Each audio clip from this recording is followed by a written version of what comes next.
As Ryan settled into life in Swinton, he joined his first football club, Dean's FC.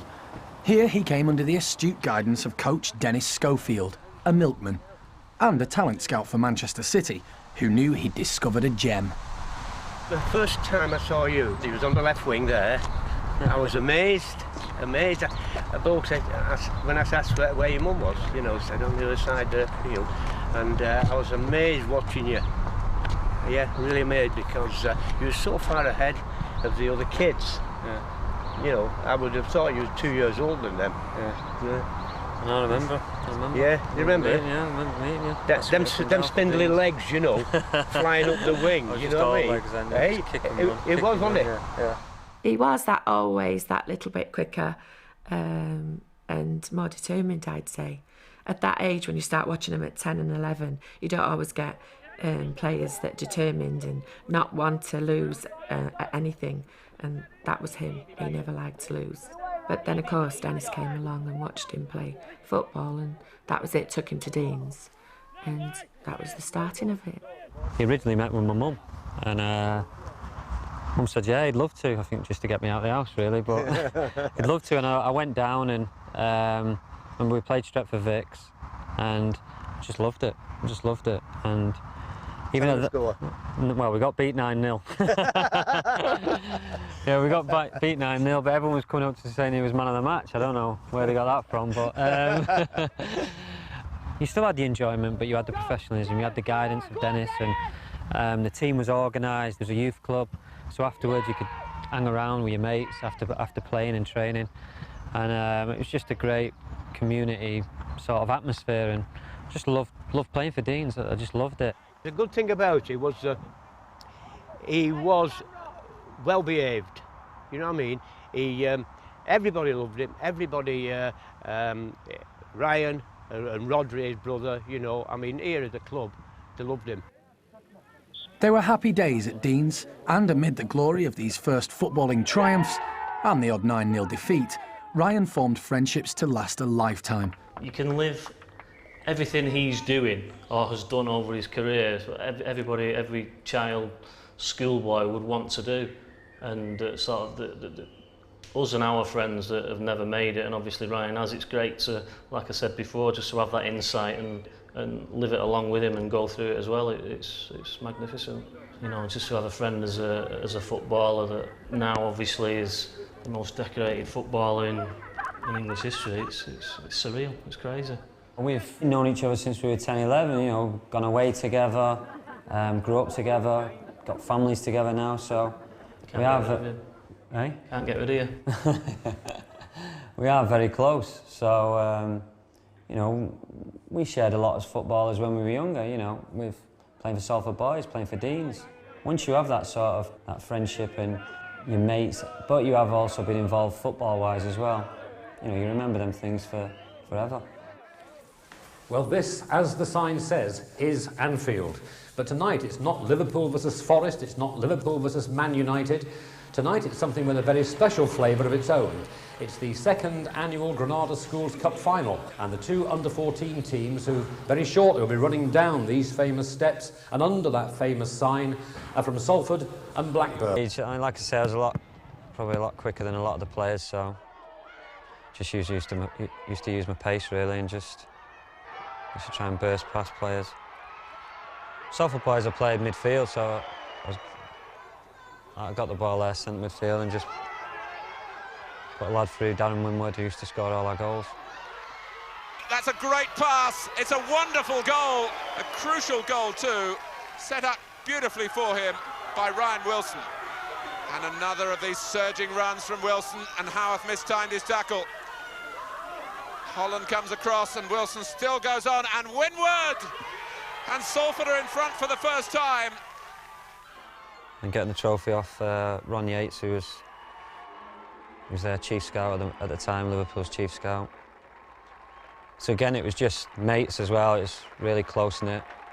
You know, I'm still mates with a lot of the players there. And First question to all of you, did you enjoy it? Yeah! Second question to you, Ryan.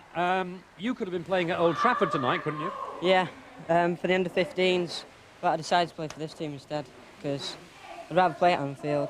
better pitch, really. What was it like at Anfield? Brilliant. A little bit hard, but big pitch, and that's what I like, big pitches. What am I going on about? That's how the team plays. No. Confident young man, really. Yeah, I think I was just showing off in front of my mates. Yeah, just showing off, but great times. Like I say, with my mates, lads who I grew up with, and to play at Anfield, to win the cup final, it was great for everyone. The lad Ryan Wilson is already signed up with Manchester United. Is he one that might have got away?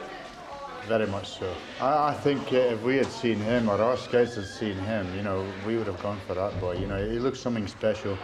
Alex Ferguson had beaten Liverpool to the punch, and they weren't the only ones to miss out. Ryan had spent a couple of years at Manchester City's School of Excellence, but the manager was determined to bring him to Old Trafford.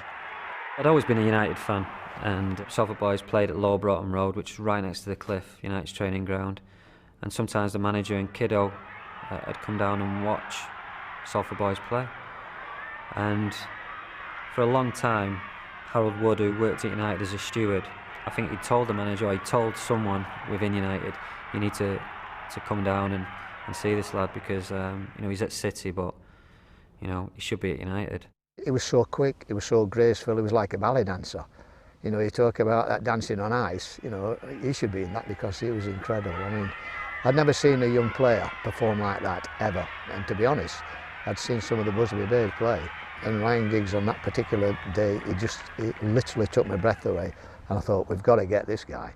The first time I actually saw him, his father brought him down to the cliff one day for not a trial, but just to get him sort of bedded into the cliff.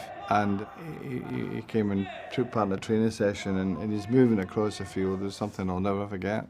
Were you aware of that when you were playing, that Alex Ferguson was watching you?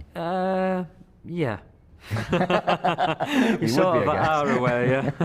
When you're running down the wing and you see the manager of United. What on earth was that like? Yeah, it was put a bit of pressure on you.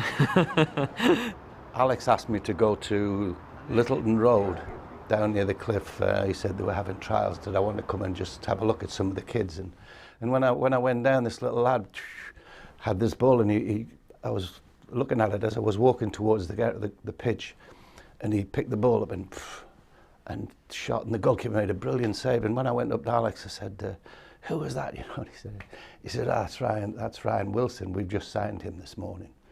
And I said, "Oh, thank goodness for that." I'd hate to think of him actually going somewhere else. I think it was just after my 14th birthday when you can sign schoolboy forms. He come to my house, so it was a weird scenario, that was, yeah. And we were going up almost every day. That it was almost as we approached it, Ryan's mother, Lynn, would be putting the kettle on. But we never gave up, you see. It was very daunting. I mean, all those years ago, he was just like this person was on the telly. So it was very daunting when he used to come. The manager of Man United, you're 14, just sat on your settee drinking a cup of tea. It's just doesn't happen every day, does it? I did actually go to Manchester City, and I said to him, you have given him a chance. Manchester United have come along and offered him schoolboy forms. Could you offer him schoolboy forms as well? And he said no. Hence, big mistake. By now, Ryan was the most exciting teenage talent in the country and captain of the England schoolboys. This gave rise to the common misconception that Ryan could have gone on to play for the full England side. Playing for England schoolboys for me was a great experience. I can never say I wish it had never happened. But I was born in Wales, all my family are Welsh. I played for England schoolboys because I went to English school. That's where the confusion comes about, why didn't you play for England? The years that England were crying out for a left winger and they didn't have one. The times when I did wish that we could have had a connection, because obviously I would have loved to have seen him in a World Cup. And I think with him playing, I think we would have won the World Cup, obviously. I am very proud to be Welsh and proud to have played for my country and captain my country. Giggs. Wales might get a second chance. Ryan Giggs has got a second chance. It's 4, and it's just too easy, this, for Wales. Robinson. Here's Ryan Giggs. Drops the shoulder. Oh, another wondrous goal from Ryan Giggs. Well, they did have the fear factor when Giggs got the ball. They were slipping and sliding everywhere, nobody making a challenge, nobody could keep up with him, and the goalkeeper just stood and stared in admiration. Back at Old Trafford, Ryan was making rapid progress, and there was a huge buzz about his potential. Even by United standards of producing homegrown talent, Ryan was something special. Saturday mornings couldn't come down fast enough for me. When Ryan got the ball, you know, anything could happen. You know, he could pick the ball up on the halfway line, and he was absolutely lethal. Made goals, scored goals, entertained. What more do you want? Without a doubt, he was the most talked about young player at the time. Everybody wanted to see him play. The crowds that used to just come and watch an A-team game, a reserve team game, you think to yourself, he's just going to get kicked and you're never going to see him again. But he was so strong and players couldn't get near him. Even the big lads that used to come up against him just couldn't get near him because he was so quick and his ball control was amazing. Alex Ferguson knew all about him, you know, obviously. I mean, he's one of those managers. He was here on a Saturday morning for the youth games, especially when the first team played at home, and then he'd shoot off at half-time to the first team. There's not many managers do that. He knew about all the young players, and he had a good idea, like I had a good idea, that they were going to play in the first team, and obviously we didn't know the impact that they would make, but he knew all about them.